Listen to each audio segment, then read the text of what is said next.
bienvenue à notre chaîne, News pour tous. Voici la une d'aujourd'hui, Donbass, l'armée ukrainienne reconnaît la perte d'une partie de la ville de Tchassivyar.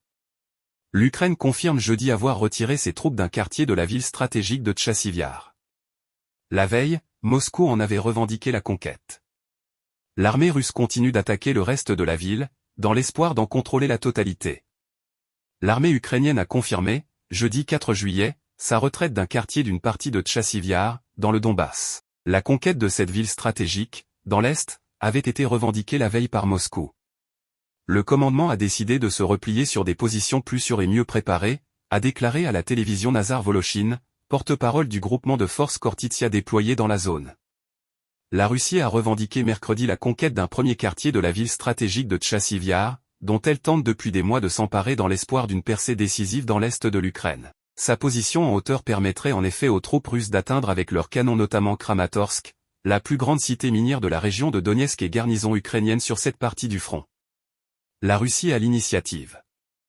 L'armée russe continue d'attaquer le reste de la ville, située de l'autre côté d'un canal, dans l'espoir d'en capturer la totalité, a ajouté le porte-parole. Au total, 238 bombardements étaient enregistrés rien que dans la zone de Tchassivyar au cours des dernières 24 heures. La plupart des tirs d'artillerie visaient la partie sud de la ville, a-t-il assuré. La chaîne Telegram Deep State, qui se base sur des sources ouvertes et proches de l'armée ukrainienne, a affirmé mercredi que ce quartier avait été complètement rasé et que s'obstiner à le tenir ne mènerait qu'à des pertes accrues. Le retrait de ce quartier est donc une décision logique, bien que difficile, a-t-elle conclu.